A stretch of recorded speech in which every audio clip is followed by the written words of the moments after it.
can't hear me? Not well. Okay. Okay, so good afternoon, and thank you for joining us. It's wonderful to be back in person.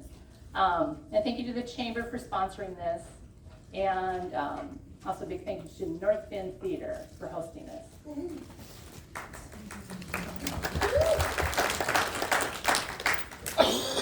So my family and I have lived here for over 18 years. I've raised my twin daughters, where they started kindergarten here and they graduated from outside high school. So we've been invested in the community for a long time. And before being elected, I served as city council member for 4.5 years. So it's truly an honor to be your mayor and in the community where I've raised my family. I care deeply about Sokomi and am committed to serving our residents. So as Michael mentioned, this is a new era. I'm sure you heard that 2022 has been a year of big changes for our city as we bounce back from two of the most difficult years in recent memory. We have a lot of new faces, both on council and on staff. So our city administrator, Mike Sauerwein, started right as I took office. And in just a short time, we have developed a collaborative approach when it comes to running the city.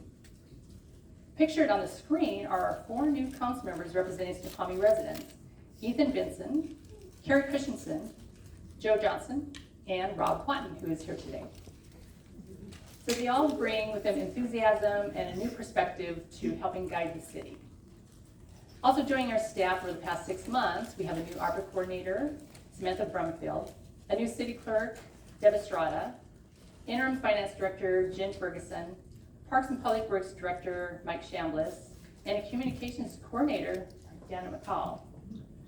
So we also have multiple positions that are open and some we are close to filling. But we still have some additional positions open, so if you're interested, go to sokomiwa.gov. So there's definitely new energy within the city and we've hit the ground running. So this past year, the city received approximately $1.9 million in American Rescue Plan Act funding, known as ARPA, which we're using to support government services and our community. So those ARPA funds are helping us restore past pandemic-related budget and staff cuts, backfill revenue losses, and support projects and initiatives that were delayed over the past 2 years. And to support the community, we've established an ARPA committee, hired a part-time ARPA coordinator, and launched a community grant program for local businesses, nonprofit organizations, and residents. So we accepted grant applications over the winter, and we are hoping to distribute grants in the next couple months. This summer, we anticipate receiving another $1.9 million in ARPA funding, and we're currently evaluating how those funds would be put to use. At City Hall, we've coined 2022 the big bounce back year. So if you attended this event last year, you might remember a pessimistic picture painted about our financial outlook. And while the pandemic presented challenges for us, as well as most cities in the region, we now have a better grasp of our long-term financial picture and are optimistic that we have a realistic path forward. Our revenue streams have remained strong. 2021 was the biggest sales tax collection year in Snoqualmie history. And so far, our 2022 collections are holding steady. So if you are shopping and you can't find it locally, buy it online because the city receives destination sales tax. So it means there's been a lot of Amazon shoppers and other things. Anyway. Utility taxes are also remaining steady, similar to property taxes, which make up nearly half of our revenue. ARPA funding is helping to fill the gaps as we transition city services to pre-pandemic levels. We have seen continued budget savings from staffing attrition and identified efficiencies. And we're starting the 2023-2024 biennial budget planning. It's in full swing. So just this week, the council had a great discussion about priorities that will help shape our 2-year budget planning. One of our biggest historical challenges is the battle between increasing expenses and revenue limitations. Staffing costs, like salaries, pensions, insurance, all the benefits, they account for about 65% of our expenditures. And they generally increase about 3 to 5% a year. while our property taxes, which is 45% of our revenue, is limited by state law to a 1% annual increase. So how do we keep the two lines from crossing?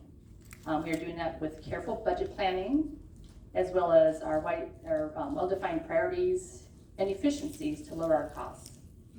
So we are looking at ways to maximize other revenues, like increasing tourism and economic development, which positively impacts sales tax and also B&O.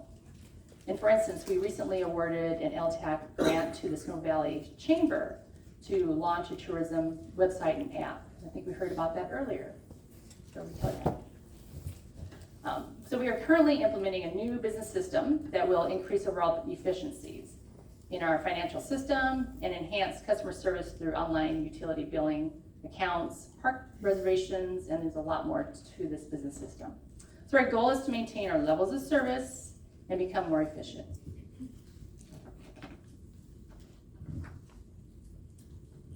So now I'd like to share some really good news. So this recent last state legislative session produced some big wins for our community through the Move Ahead Washington Transportation Package.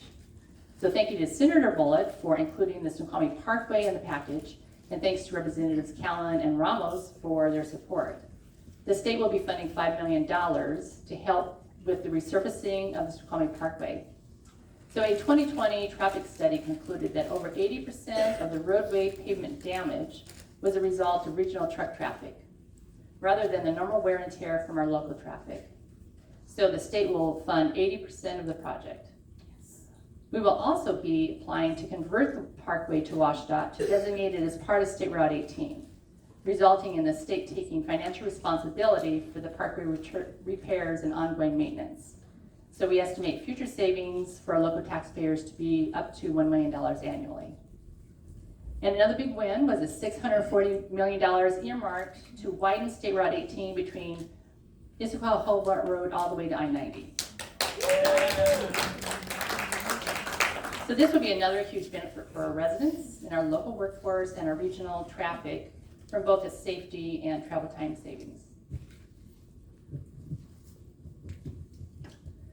The state is preparing to launch the well-awaited Diverging Diamond. So this is the new intersection, at I-90 or interchange, I-90, SR18 interchange. And they've selected a contractor, and construction is tentatively scheduled to begin this summer. The Sokomi Parkway, as I mentioned earlier, we are targeting construction for summer 2023. And we've also made some notable improvements in downtown by fully connecting Newton Street between 384th and Railroad Avenue, which has given drivers another route to Railroad and reduced congestion on River Street. And the city is almost finished with construction on a 5-way intersection in Historic District, which will make intersections safer for our drivers as well as pedestrians. One big project that will happen this summer is the repair and replacement of hundreds of sidewalk panels across the city. We are proud to be a USA Tree City, but those tree roots sometimes create sidewalk trip hazards. A key component to our transportation improvements was the ballot measure that passed by our voters last November. The voter-approved sales tax increase will generate about $500,000 a year, and is helping fund our sidewalk repair and also roadway repaving programs.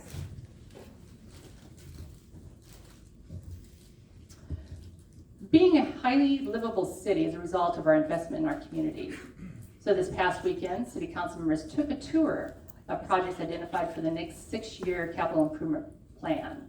And this includes sexy things like updating the water reclamation facility, the additional town center phase 3, Riverwalk, and metal brick trails, all of which will be reviewed as part of our biennial budget.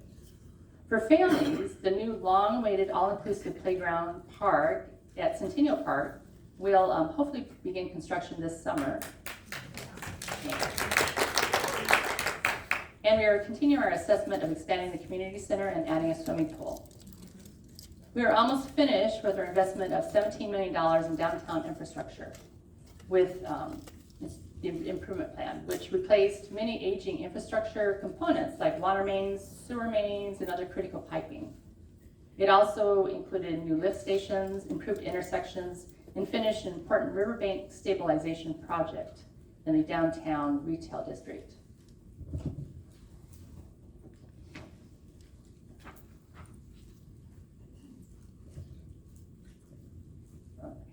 So we are proud of our ongoing Washington State Safest City ranking, which is a reflection of our awesome police and our fire departments.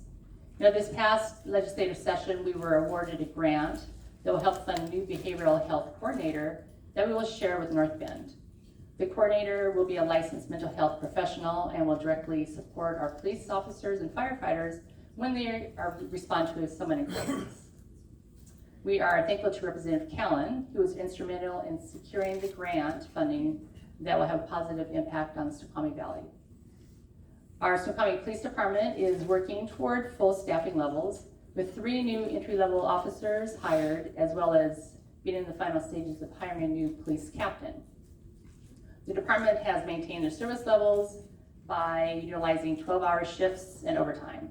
So I know that they look forward to returning to normal schedules and overtime. And the Sokomi Fire Department is an accredited agency, which is in the top 1% of fire agencies and one of the 5 accredited agencies in Washington State.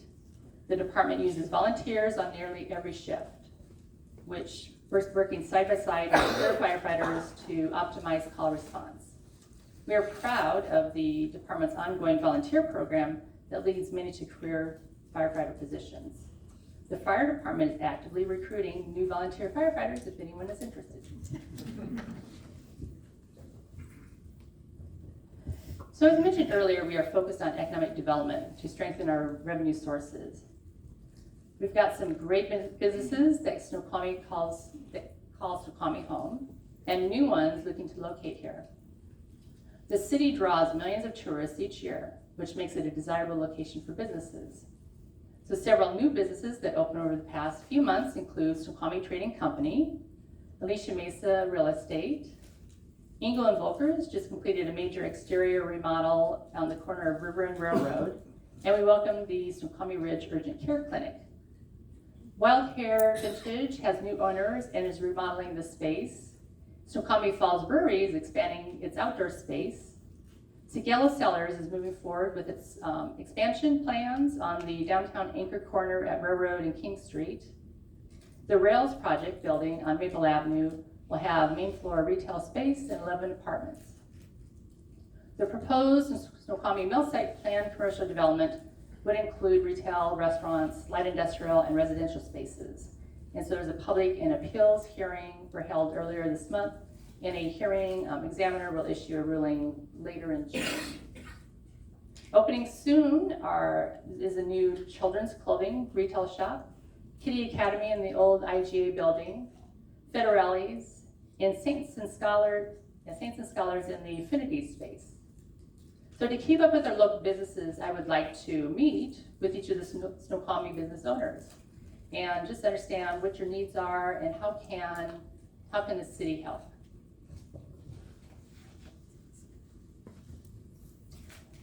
And the fun things. So we are really excited to get back to having community events. So I wanted, a couple weeks ago I watched as hundreds of our youngest residents collected thousands of eggs in record time. Yeah. We're bringing back movies and music in the park, are happening again this summer, as well as those popular art and wine walks. Railroad Days is becoming Sokomi Days this August. And we can all pack the community park for the Red, White, and Boom fireworks show on July 4th. Community events are a big part of our livability of Sokomi, and we're thrilled to have them happening again. So to help shape the future, we are hard at work planning our biennial budget, our 6-year capital improvement plan. We're at the beginning stages of our 2024 comprehensive plan update. We will be doing a community survey to identify priorities. Right now we have in the works a housing needs assessment study to identify specific housing needs, and that's valley-wide, and so we'll have specifics to each of the cities, but it's also joint with North Bend, Carnation, and Duval. and a new strategic plan that will incorporate residents, council, and mayor priorities, and then also components of the recently completed SWOT analysis.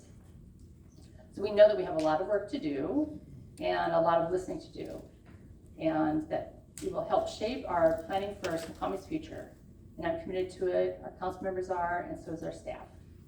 Our community is roaring back to life with new council, new staff, new businesses, and lots of community events and a new vision. So Sokomi's future is bright.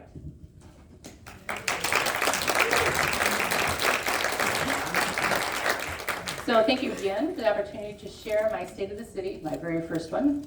It was okay. And just feel free to reach out to me by email. And as I mentioned, I'd like to meet with every Sokomi business owner, and so you can email me, or I can easily reaching out later on. So, thank you.